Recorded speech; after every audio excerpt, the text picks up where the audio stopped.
Hello team, welcome to another ATP Geopolitics video with myself, Jonathan MS Pierce. Ukraine War News Update, second part thereof for the 1st of December 2024. This is going to be, honestly, it will be a short video. I promise. I'm crossing my fingers. I promise. Okay. Because it's Sunday and not a lot has happened in terms of military aid to Ukraine. I'm going to start off with this chart, which I think is pretty staggering and gives you some context to the aid that the US has given to Ukraine. So, Jay in Kiev says there's 70 billion, and you can argue about exactly how much the US has given to Ukraine. You can rest assured that the number that Trump always uses is wrong. Often talks about 170 billion, but whatever it is, somewhere between let's just say 70 billion for the sake of argument for this chart. The 70 billion with which the US has aided Ukraine's fight to defend Europe, half of which went to replenish US warehouses and not to Ukraine, is absolutely nothing in comparison to previous US aid operations. So Afghanistan, $2.3 trillion. Iraq, $2 trillion. Ukraine, $0.07 trillion. And Ukraine, I will argue, has been far, far more important than, I would argue this, both of those combined. I think this war is insanely important, and that's why it blows my mind that half of the US political landscape is against aiding Ukraine. Just makes me so angry that this has become a partisan issue. Of all the times, of all the issues that America has faced, actually I can say the climate and this should not be partisan. It should be pretty obvious that the US needs to work to solve Ukraine for its benefit as much as the world's benefit. And that it has spent so little on Ukraine in comparison to these other conflicts, it tells you its own story there. Now, in terms of aiding other conflicts, I thought it was really interesting here that we've got the SNA, so one of the rebel groups in working with, I think, the Turks in Syria at the moment, has a convoy of vehicles, and they all appear to be American vehicles. Now, whether they've been donated to these guys or sold to these guys directly from the US, or whether this is coming via Turkey or someone else, I don't know. But when we're talking about aid to Ukraine, and you think how much money the US is spending all around the world with aid, in terms of military aid, I just think that Ukraine I just feel so sorry for Ukraine. It has to fight tooth and nail to get what is actually a relatively small amount of aid in the grand scheme of things. Now, we have a Euromaidan press article here. The US Hitchhiker drone Interceptor has been tested in Ukraine, which is all good news. Interesting stuff here. Okay, I don't know why that's happening. Let's go back to the top. So, US Hitchhiker drone Interceptor tested in Ukraine. New drone technologies developed by US companies IronNet and Asterion Systems have been introduced to the Ukrainian battlefield, according to Newsweek. It describes them as game-changing in the ongoing Russo-Ukrainian war. Now, that's a phrase that we hear all too often. All previous weapon systems, this is the quote, I think, from Newsweek, touted as potential game-changers in Ukraine, failed to provide a significant advantage due to the very limited quantities supplied. Drone warfare innovations have become a defining feature of the ongoing Russo-Ukrainian war. Unmanned vehicles of various sizes operating in the air, on land and at sea, play a central role, with technology advancing rapidly from both sides. Recently, Ukraine introduced and started widely using its FPV interceptors designed to destroy the Russian reconnaissance drones. So that's your Supercams, your Zalas, your Orlans that are being taken out by interceptor drones high in the sky. The defense system integrates IronNet's cybersecurity technology with Asterion's Hitchhiker counter-drone technology, says Euromaidan Press, designed to provide protection against digital and physical threats during military operations. Admiral Mike Hewitt, a cybersecurity investor and IronNet director, told National Security News about the system's capabilities. Quote, Asterion can provide coverage of a country from drone threats, Hewitt explained, according to Newsweek. The technology aims to detect, classify, track, and destroy enemy drones launched from multiple locations. We heard about this, I did report on this the other day. The Hitchhiker, an electric-powered interceptor drone, is positioned as a potentially more economical alternative to existing defense systems like the Patriot missile, obviously. It is specifically designed to counter drones such as the Iranian Shahed models widely used by the Russian forces against Ukrainian cities. The system's approach includes protecting against potential cyber attacks that allegedly precede large-scale drone operations. IronNet's cybersecurity component is intended to secure defense systems before enemy drone launches. Newsweek and its sources do not elaborate on how cyber attacks might be linked to entirely unrelated drone assaults. Interesting. Newsweek and its sources do not. Ukrainian military leaders have reportedly expressed interest in the technology, with frontline commanders asking about rapid deployment, according to Hewitt. Militiani, so that's a military news source, highlights that the Hitchhiker is a versatile interceptor with a 200-kilometer range and a maximum speed of 450 kilometers an hour. So that is really fast and has a really decent range. Its sensors integrate data to enhance situational awareness, monitoring objects across the border via a secure network and detecting suspicious drones well before they reach the border. The drone can be automatically launched from stationary or mobile platforms, offering operational flexibility. Plans are also underway to develop a jet-powered version capable of overtaking and shooting down high-speed drones. Additionally, the integration of cybersecurity tools into the Hitchhiker's defense system further enhances its capabilities. This is very cool. So you can imagine it might get to this stage where there's a system that can do all the, as mentioned, detect, track. Let's list those skills. So detect, classify. So of course, detecting is one thing, but then you want to be able to say, well, we've detected a drone. But is it a Ukrainian drone doing reconnaissance? Is it a Ukrainian FPV drone? What is it? Okay, so we detected this thing. We've classified it. We know that it's a Zala Russian drone. We're going to track it. So this whole system does all that and then destroy it by automatically sending up our own drone to do that, or from either a stationary point or from a mobile platform. So this whole thing, I mean, you could see that as potentially game-changing, really.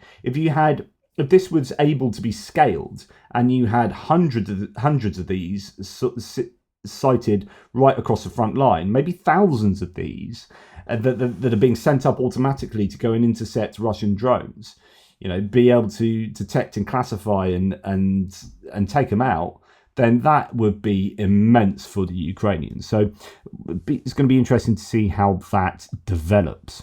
Right, and that's it for Ukrainian aid. We're now going to go on. Oh no, sorry, one last thing.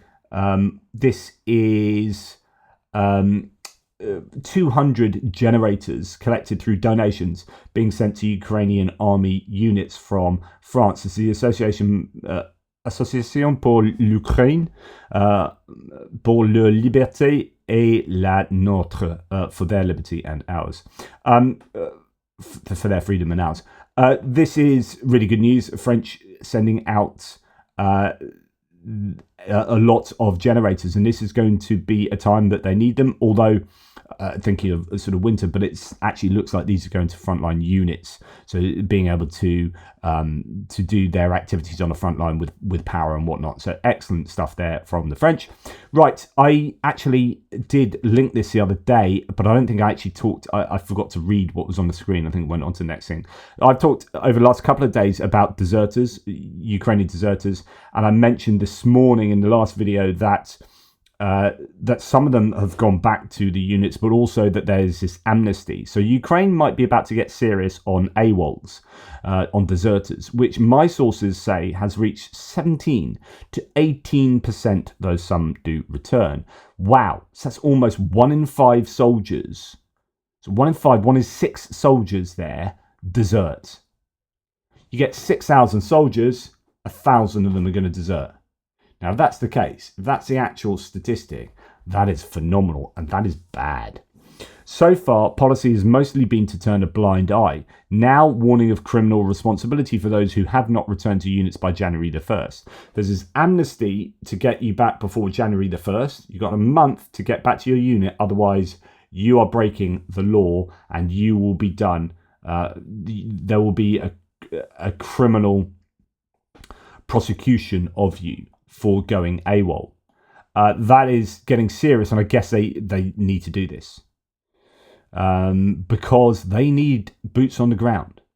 Right, North Korea supplies Russia with M1991 rocket launchers capable of firing 187-pound rockets up to 37 miles.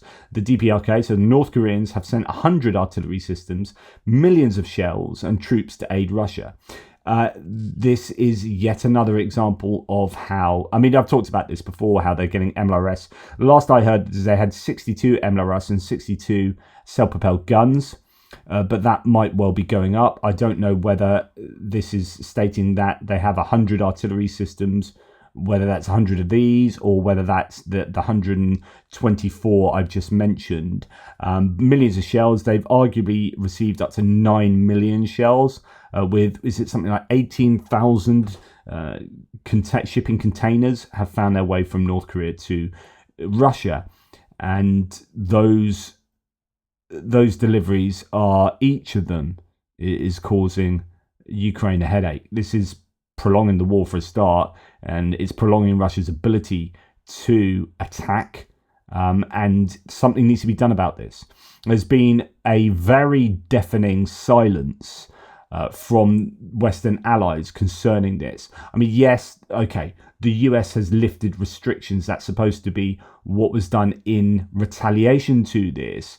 But no one else has particularly spoken up about the North Korean presence there. I mean, you do hear people speaking about it, but you don't hear any action as a result of this. And I think this is, you know, if you're going to talk about game changers, North Korea has a potential to be a game changer. I've talked about the numbers. If North Korea can provide 100,000 troops to the Russians and hundreds and hundreds of pieces of kit, then that is a game changer. That alone extends a war for an inordinate, for a potentially long period of time, and each of those people and each of those pieces of equipment need to then be attrited by the Ukrainians. It's adding so much more work to the Ukrainian defense, and by that I mean deaths of Ukrainian soldiers. Now, Russia's arms exports have collapsed by 92%. This is absolutely what I was predicting. I've been long saying that they are no longer going to be in the top. Well, I said they almost certainly would have dropped out the top 10 of arms exporters. They must be actually pretty much near the bottom now. I can't think that Russia is going to be exporting much at all around the world, apart from giving the odd bit to Iran in exchange for something, giving the odd bit of something to North Korea in exchange for something. In terms of like exporting all of this top-end kit to people around the world, they need that kit themselves. They're involved in a massive war. And I just think they would have dropped from the second biggest arms exporter to, I don't know, 22nd. So Russian arms exports have collapsed by 92% between 2021 and 2024, according to a Russian defense policy expert. While the drop has enabled Russia to focus production on its own needs, Russia's arms industry needs the war to end so it can resume earning hard currency. Thing is, it is not earning that foreign currency. It is paying itself in devalued rubles for bits of kit, and I think Rostec are going to be in serious trouble. Defense policy expert Pavel Luzin, speaking at the Country and World Russian Realities 2024 conference in Berlin, says that Russian arms exports will have fallen 14-fold between 2021, the last pre-war year, and the end of 2024. He calculates that revenue from the sale of Russian weapons by the end of 2024 will amount to less than $1 billion. Wow. It has fallen precipitously from 14.6 billion in 2021, 8 billion in 2022, 3 billion in 2023. Luzin says, quote, "We see that Russia has an arms exporter as an arms exporter has generally failed, it is clear that the military-industrial complex is counting on a halt, a freeze, an end to the war in order to return to fulfilling export contracts, because they provided a good inflow of hard currency, among other things. He notes that the reduction in exports has enabled Russia to produce more weapons to supply domestic needs related to the war in Ukraine. According to the Stockholm International Peace Research Institute, SIPRI, in 2023, Russia fell into third place behind the US and France in the list of the world's top arms exporters. The latest fall comes after Russia's arms exports had already halved between 2014 and 2018. In 2019, Russia supplied weapons to 31 countries, while in 2023 it only supplied 12. It's almost a third of the countries it used to supply. That's incredible. Sergei Chemezov, the CEO of state-owned conglomerate Rostec, released figures last week which show a comparative drop in exports. He disclosed that Russia had sold $15 billion worth of weapons in 2021, $7 billion in 2022, and $6 billion in 2023. Figures for 2024 have not been released yet, but are forecast to be even lower. Absolutely, as to be expected there. I don't know how they're selling anything. I mean, they must just want everything for themselves at the moment. Right.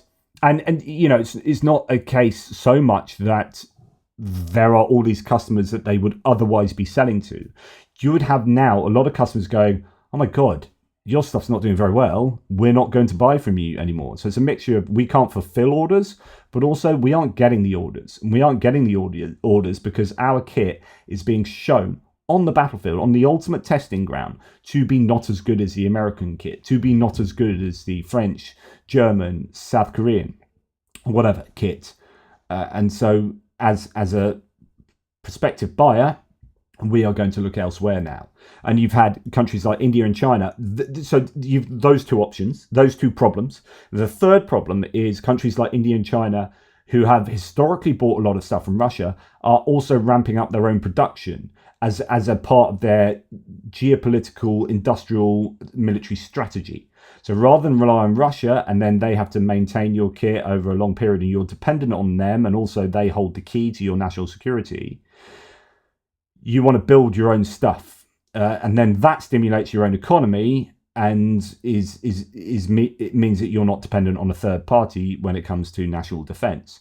And so China and India are producing particularly a lot of their lower end stuff themselves. You know, guns, assault rifles, bullets, all that kind of stuff. So relying less and less on Russia and other nations too, but rely more on themselves, and that will also act to hurt Russia's export industry. Okay, moving on. So as the USA and Turkey took almost no action in Syria since long before 2022, it meant Russia had a free hand there and could withdraw some of its units to fight Ukraine instead. So what Tim White is saying is that over the last couple of years, USA and Turkey have been a little bit distracted, haven't been putting so much effort into Syria. And that's meant that Russia's gone, oh, okay, we can pull some stuff back from Syria because actually those guys aren't there, and we can take some of that stuff and put it in Ukraine. So it meant that Russia had a free hand there and could withdraw some of its units to fight Ukraine instead. Now that there's a rebel advance into the center of Syria's biggest city, Aleppo, it changes that. He continues, Russia's now launched airstrikes on Aleppo and promised dictator Assad that they are urgently sending more supplies. Although it won't be a massive shift, each extra front hurts the Russian economy as its strength in Ukraine. Will we see Russian troops in Georgia soon as well? So Russia are in a bit of a dilemma because it's all going a bit wrong in Syria. Do they keep supporting Syria to the amount that they need to if they want to maintain the use of Tartus and the airports in Syria? Well, in that case, they need to throw in a load of resources into Syria, but then they are getting these ammunition shells from North Korea that go straight into Ukraine to being used up. Anything that they redirect to Syria is stuff that they are not directing to Ukraine, which will be a benefit to Ukraine. So this is a real dilemma. What are we going to see in terms of Russia's reaction to what's going on in Syria? We hear that they are reinforcing, that they are doing things, but this is a kind of zero-sum game. what goes to Syria doesn't go to Ukraine, and they are there. There are these issues, bubbling over. You've got distractions with Romania, distractions with Georgia, and the same can be said for allies as well. But and then you've got what's going on in the Sahel region of North Africa. George Barros says, it's difficult to imagine Russia sending aircraft or ground forces. So George Barros is from the Institute for the Study of War. Aircraft or ground forces to Syria in large numbers now, given the operational requirements in Ukraine. We may be looking at a rare opportunity to expel Russia from Syria and degrade Russia's ability to project power into the Mediterranean. Wow. I mean, if that is what happens, wow. It remains unclear, he continues, whether the Kremlin will be able to deploy additional assets to support Syrian President Bashar al-Assad's regime, given the high tempo and operational requirements for Russia to continue conducting operations in Ukraine, the Kremlin's priority theatre. And Russia withdrew S-300 air defense systems from Syria back to Russia in 2022, likely to support Russian operations in Ukraine. We also collected, so that's Institute for the Study of War, unconfirmed reports in March 2022 that Russia withdrew Russian soldiers and Wagner militants from Syria, likely to support Russian operations in Ukraine. And remember those reports that they were getting Syrian mercenaries to come back. I don't think they eventually did to any great degree, but that was one of the rumours that was going around at the time. So the whole Syria thing that's going on at the moment might actually have some meaningful impact on Ukraine. We'll have to wait to see, and obviously I'll try and keep on top of it. If you hear anything, let me know, please. I generally try and read as many comments as I possibly can. Now, something that I don't particularly care about stuff like this. I don't, whatever. But wouldn't it be cool to get the channel up to 50,000 subscribers by the end of the year? You've never heard me talk about stuff like this. It's all very arbitrary, and I'm perfectly happy. Thank you very much. But I don't know. It's just something nice about having 50,000. No, it's not. It's an arbitrary number. So it'd be something nice about having 50,143. 50,143 by the end of the year. Anyway. Please like, subscribe, share. If you haven't subscribed already, please do so. I really appreciate all of the support. Thanks for being legends. Take care, y'all, and I will speak to you soon.